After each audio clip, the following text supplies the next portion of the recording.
Author's Press.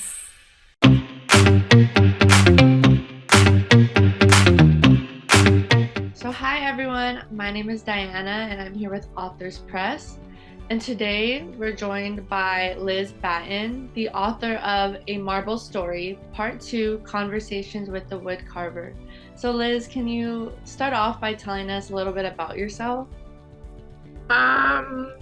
I yeah. I believe life's an adventure, and I've had a great adventure through life. A little bit about myself. I am a tax professional. I own a yarn and craft store. I'm on the College Board of Trustees for Casper College, and I'm on the BOCES board. I'm very community active, and I just try to stay busy. Nice, thanks for that lovely introduction.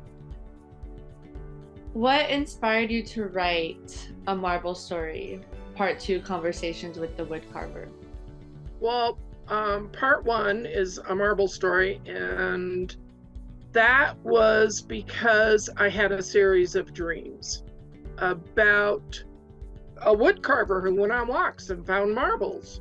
And then after I got the first one published, the people who read it made a comments to me about what their favorite marbles were.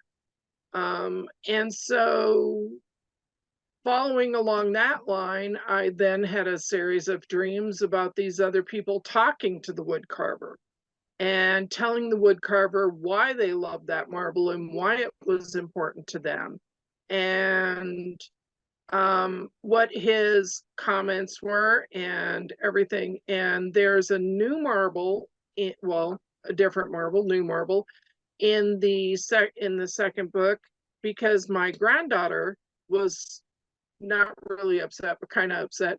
And she asked me why there was no black marble in there, because everybody should have black marbles if they're going to have a marble.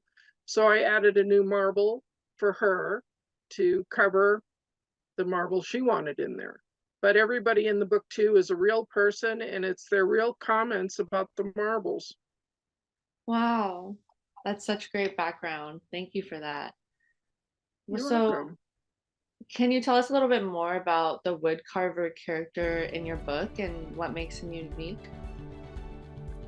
He's unique because he's alone, and so I feel like in the first story he's always in his shop, he's carving different things, he's making things, and then he starts to go on daily walks, and then as he's walking he's finding marbles.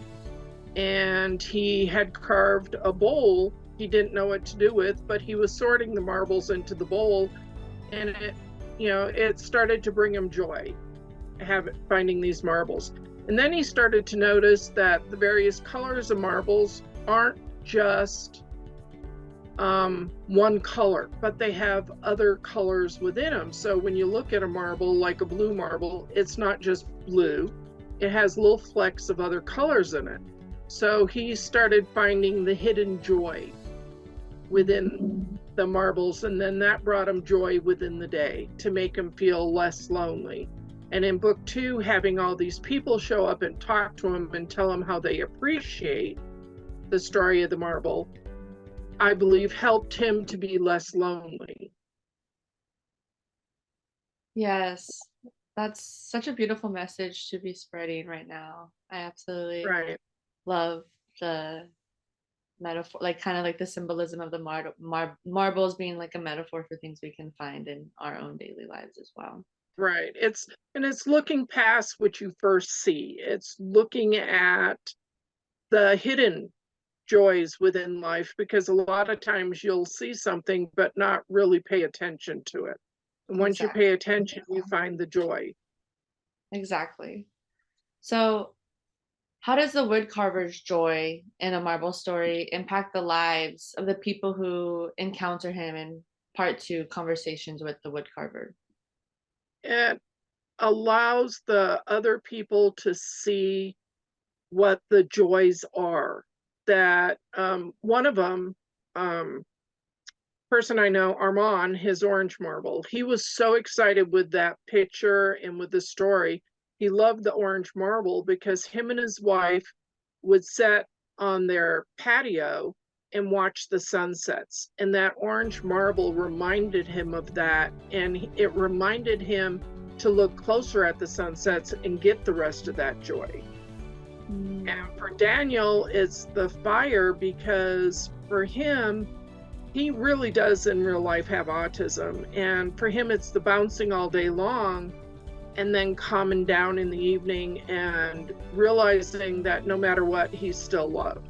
And it's finding that bit of explanation and joy for his life. So everybody in there had something that they brought joy to their lives and made things important for them. Yeah, that's so beautiful. Thank you for sharing that. You're So, welcome. we touched a little bit about some of the themes that people can take away from this story, like joy and love. Are there any other themes or messages you hope readers will take away from the book?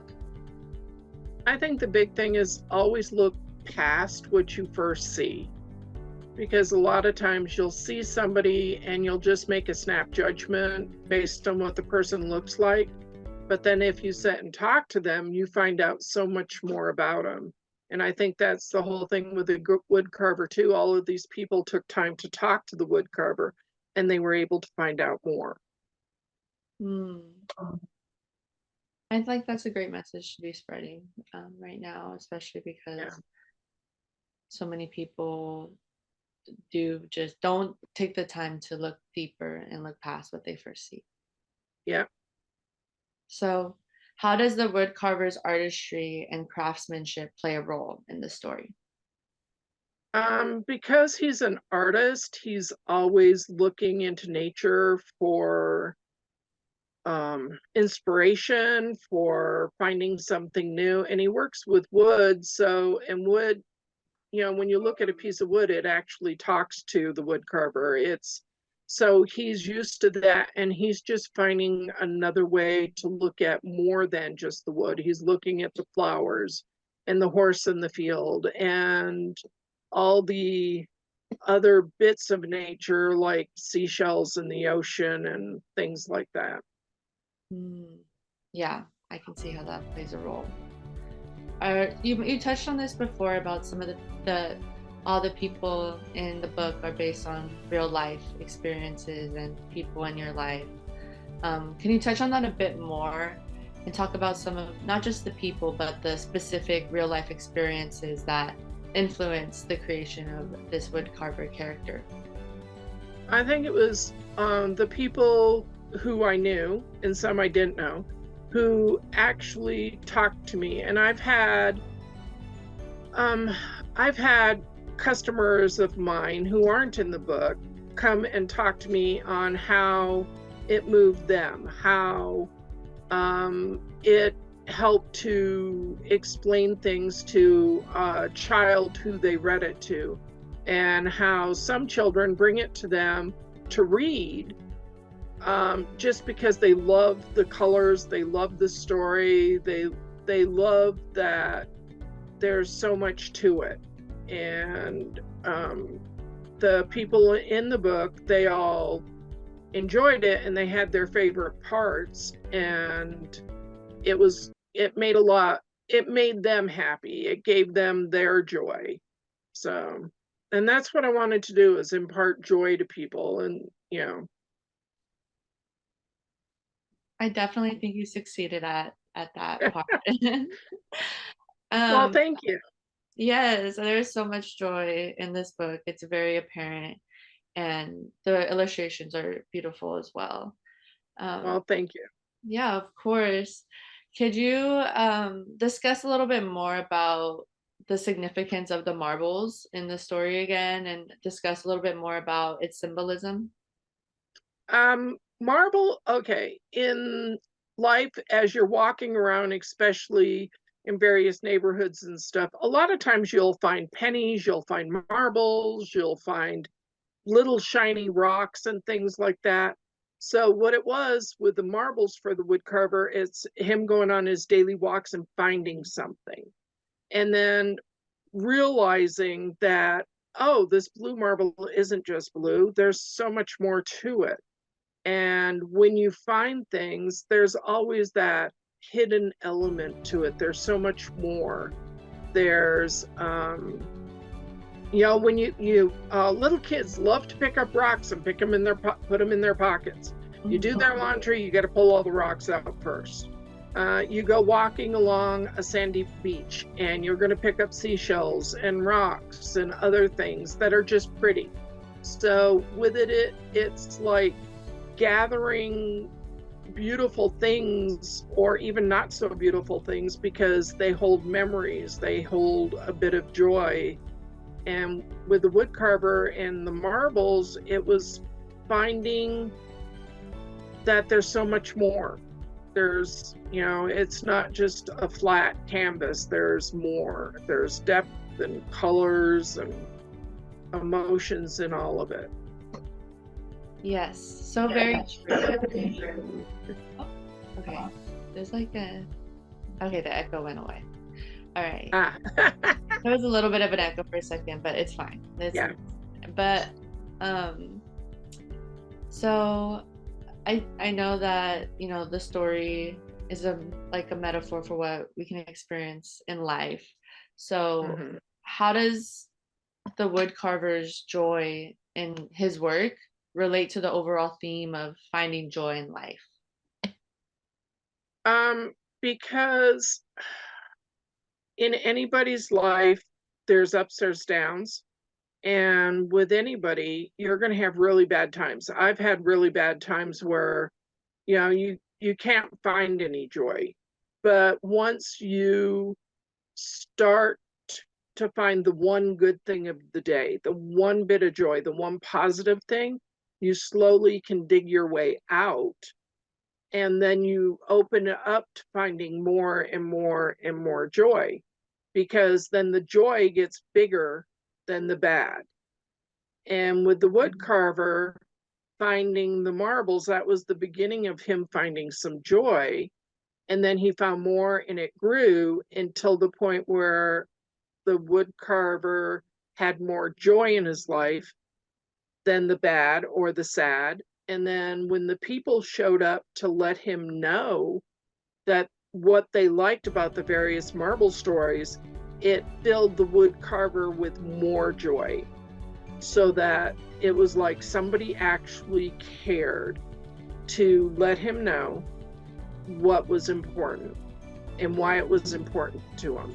So it's one of those, as you go through life, you've got good and bad. It's the way life is. But if you keep looking for the joy, you keep finding the good will get bigger than the bad, even if the bad never really 100% goes away. Because it never will. Yeah, that's so true. And again, that's such an important message to teach kids and people of all ages of life, to be honest.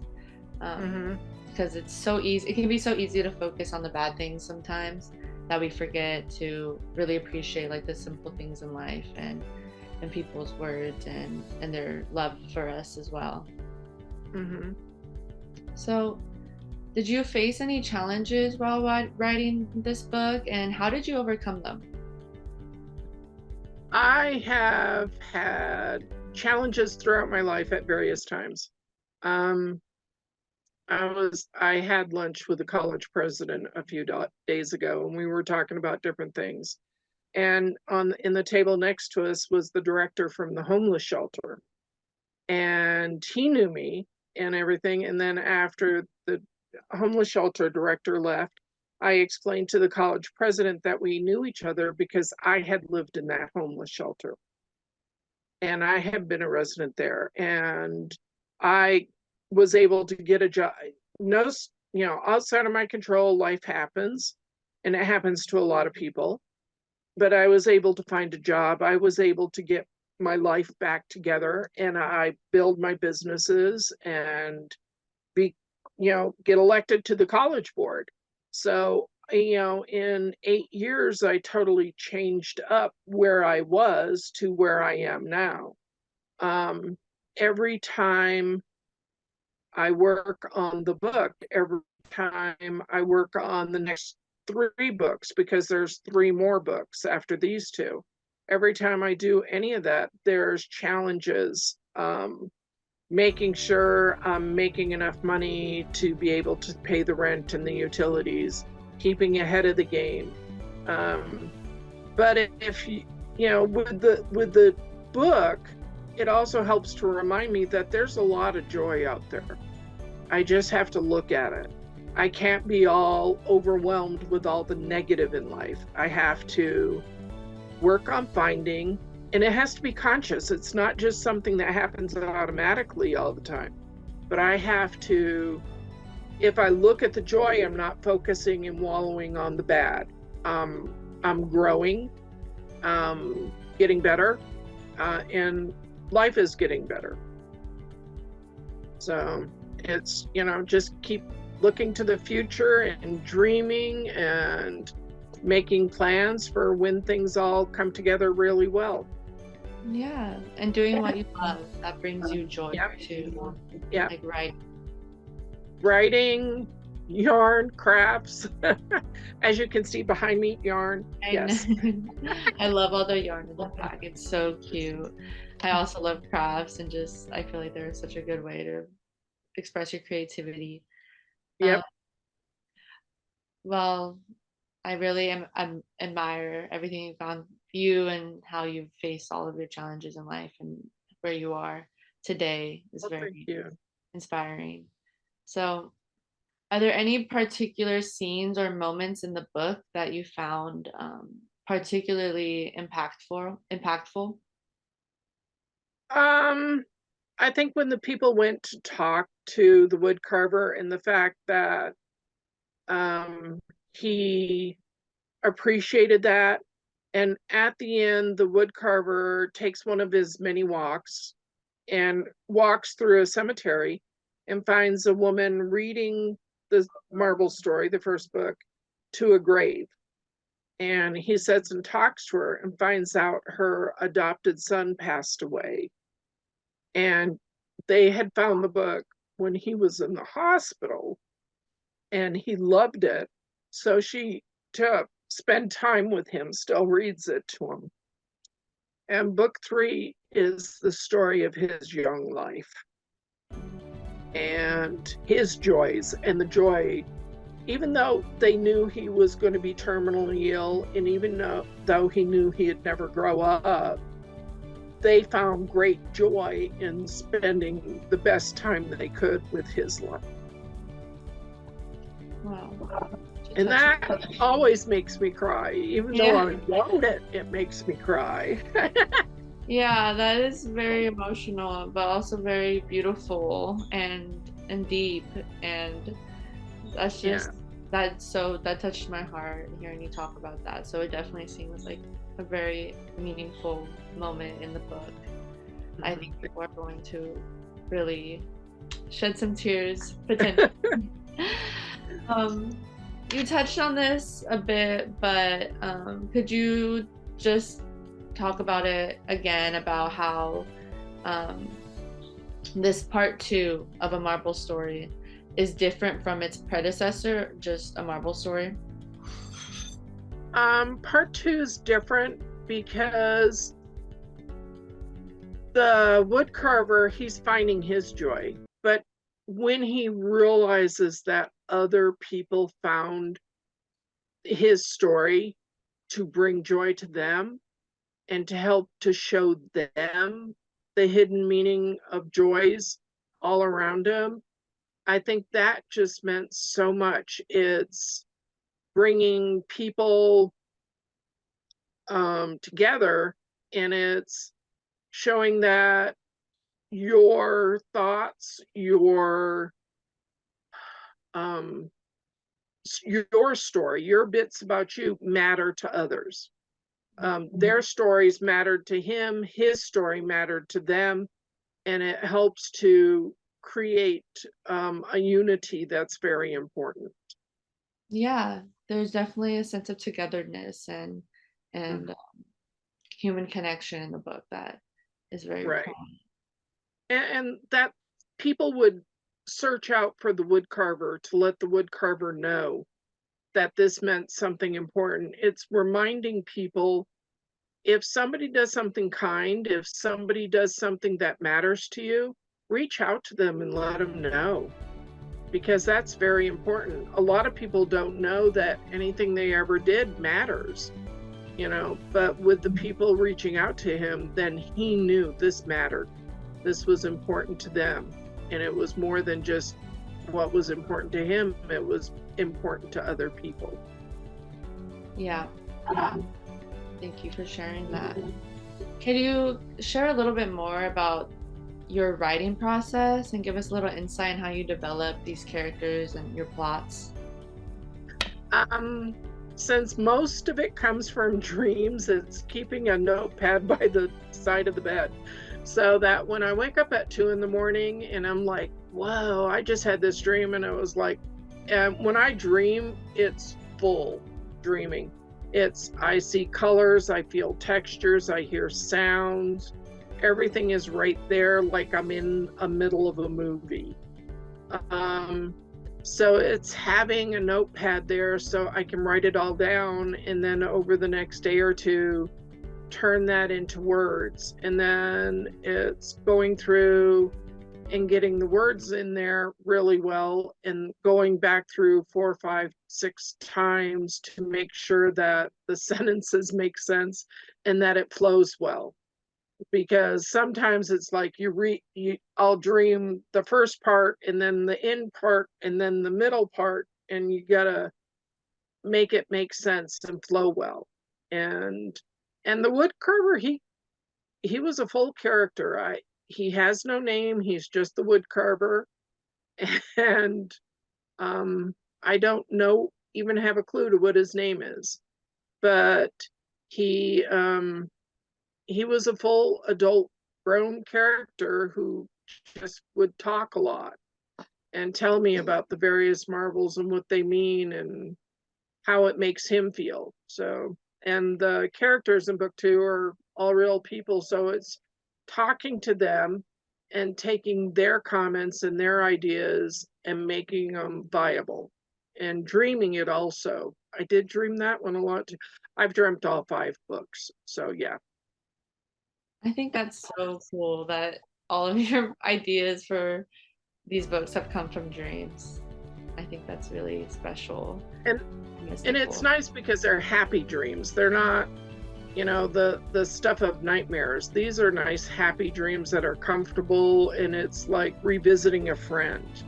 Yeah, your subconscious mind is really, you have a good relationship with it, which is beautiful. And I love that you have like your notepad by your bed as well to make sure you don't forget anything, because that's my problem is I have really movie-esque dreams as well, but I don't always write them down and I forget them obviously. But when I do write them down, it's really fascinating to look back on what my mind Hmm. came up with, and it's sometimes so complex and intricate in ways that are just so captivating when you tell the story to people. Right. And So it's important that way, it does. So, what do you hope readers will remember most about the wood carver character after finishing the book? His kindness and his search for joy and finding joy and letting people, so that people realize, hey, he found joy in finding a marble. Maybe my kid's finding a shiny rock and it brings them joy is important. It's not just, oh, that's a dumb rock, let's throw it away. No, when my son would find rocks, I'd bring them in the house and would put them at the base of plants. I had a lot of planters with rocks in them. So,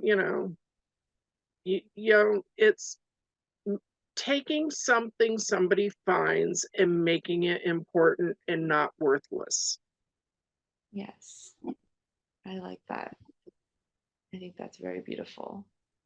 Um, So we have a couple more questions, and we're gonna Sure. wrap things up. Just like two more questions. It's been wonderful talking to you so far. Thank you so much for joining us. Can you give us a hint about any other future projects or books you may be working on? Like I said earlier, book 3, which is with the publisher right now, artwork getting done, is The Life of Mikey.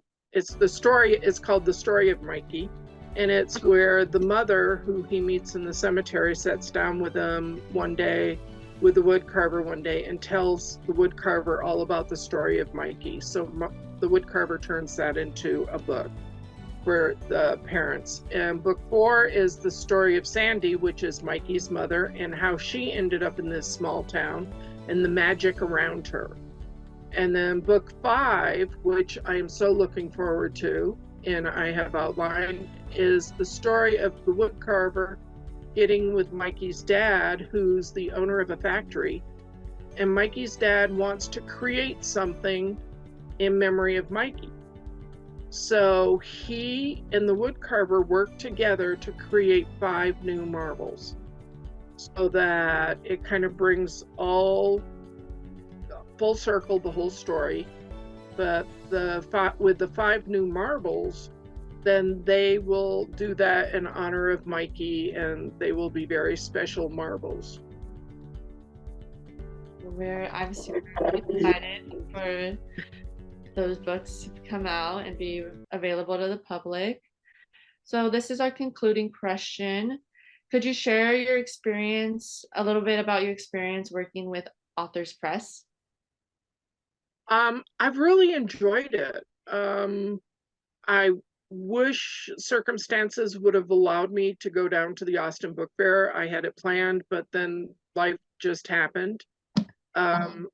I've enjoyed everybody I've worked with there. They've been very kind. They listen to me. Nobody's overly pushy. And, they answer all my questions. And I love what I've learned, and I love what I do. And they everybody's always respected me and my time, and that's important to me. Thank you so much. I'm so glad to hear that you had a great experience. Oh And yeah. thank you for sharing all that. Well, that Oh, you're concludes our welcome. interview, Liz. Thank you so much for answering those questions so beautifully in the way that you did. Well, thank you so much for taking the time to chat with me. I appreciate it. Yes, of course.